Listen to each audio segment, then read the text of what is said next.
been an absolute age since the last video. That's due to a number of reasons, but the main one being this worldwide health issue that's been going on that you can't mention on YouTube for fear of the video getting taken down. So there's never been a ban on general aviation flying in the UK, but the guidance has been essential flying only. So you've probably seen utilities, air ambulances and things flying about, but no normal aircraft going A to B. And we've been grounded since March, doing nothing but the odd ground run just to keep the aircraft working properly. The guidance changed a couple of weeks ago, meaning that we can now do a lot more flying, including maintenance flying. So that's what we're doing today. We're going to have a look at improving the aircraft track and balance and just get the aircraft to fly a little bit smoother. So how do you balance a helicopter's rotor head? Well, with a car tyre, you take it off, put it on a machine which spins it, and will tell the operator where to put weight in order to balance a car tyre. Obviously you can't take the rotor head off a helicopter and spin that because it would be impractical. So what we do is we turn the helicopter into a balancing machine by fitting accelerometers. You get a vertical and horizontal accelerometer which feeds through here into our computer in there, which will plot where any vibration is and the intensity of it, and then we make the adjustments on the rotor head and the rotor blades to bring it all into the centre. So the aircraft is balanced and tracked in 3 different states. Firstly on the ground when it's running, where it's mostly the balance that we're looking at, then in the hover and in forward flight. And the way we make the corrections, up here on the rotor head,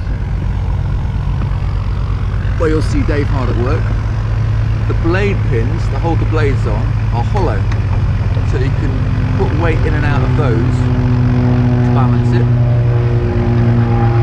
The next thing you have to adjust are the pitch links, those vertical links there, which can be lengthened or shortened to adjust the pitch of the blades as they're spinning. And that's a bit like the old game you used to get when you had a ball bearing in a little pad and you used to tilt the game to get the ball bearings in the hole. Similar sort of thing. If the centre of balance is not on the rotor head, you can adjust the pitch links, which moves the blade up or down, which will tilt the whole thing towards the centre and hopefully get the centre of balance right in the middle of the hub.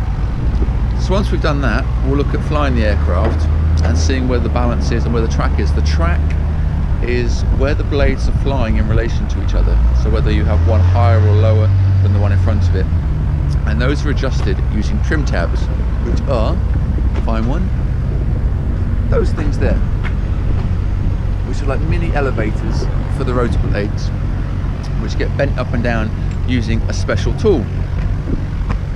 There's our special tool. So with that in mind, we'll get the thing fired up and we'll go flying. Rotor low, rotor low.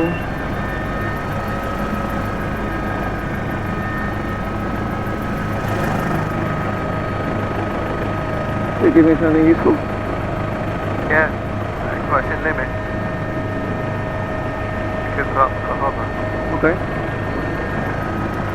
What's your information? Number 190 X-ray. November 1190 X-ray, also information, pass your message. Yeah, it's our air test, switch on board, switch on IQ, just lift the hover. Hey man, lift when ready. Lifting.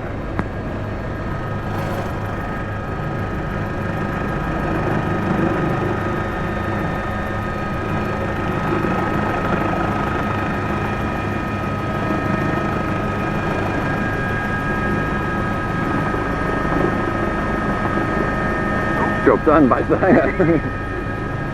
Okay. That's smooth. Get there.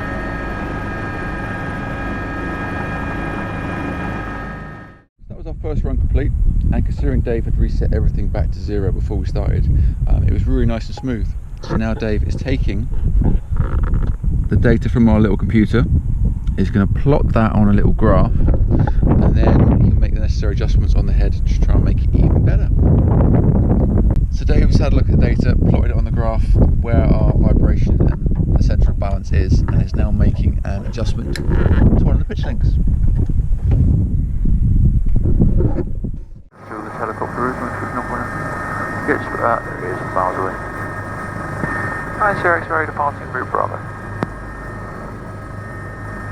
November Zero X-ray, roger, take off your discretion. The wind 07014 knots. Come with it.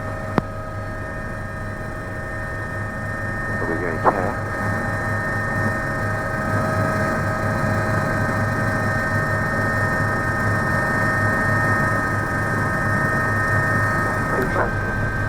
Golf to the water.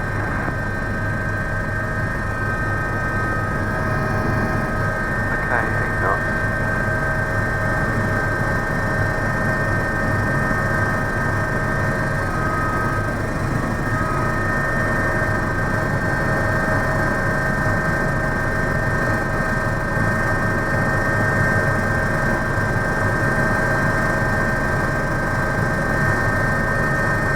I don't need fuel this time. Where would you like me to park? Going to get a few thermals and bits and pieces. Behind the cab between the thin yellow Any markers. excuse.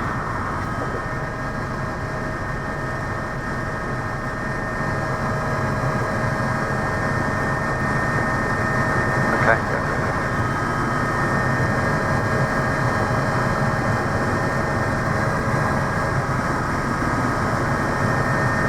It's a bit lumpy, it's not uncomfortable.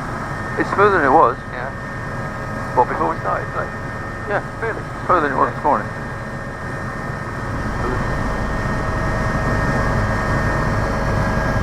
Okay. Take it home. It's not a bad view, is it? No.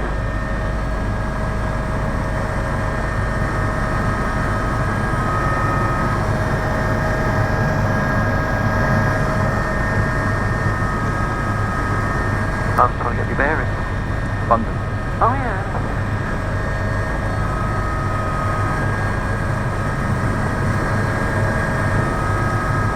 So that's the same point of vibration with just the intensity increasing with speed. Yep. Which is what I'd expect.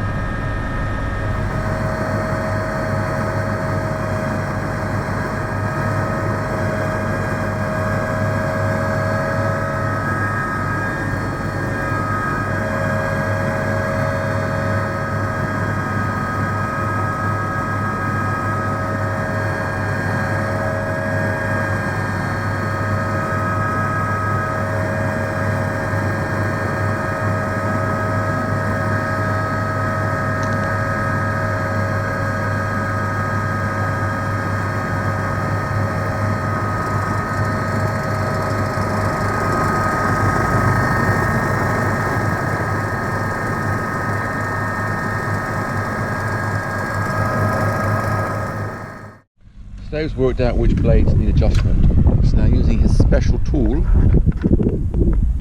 clamping that on there, it's going to physically bend the trim tab so that the blade flies slightly higher, lower? Up. So we're going to fly the blade slightly higher. So this blade and that blade are going to come up ever so slightly, and then we'll go fly it and see how it flies.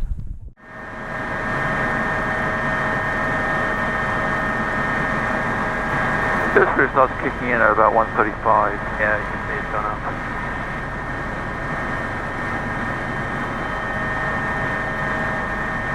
Okay. Just want to check the autos while we're here. Yep. So one of the things we have to do, because the pitch links have been adjusted, is check that the aircraft will still glide or auto-rotate, and that we haven't put so much drag onto the system that the aircraft won't actually fly without power. So we'll just point it into wind. We'll enter auto rotation.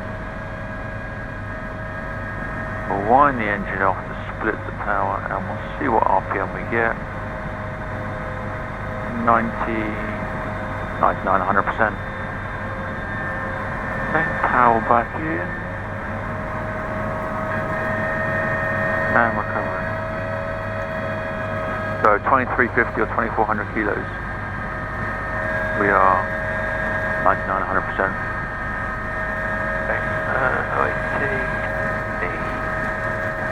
We're high pressure, so we are 1,000 feet. Yep.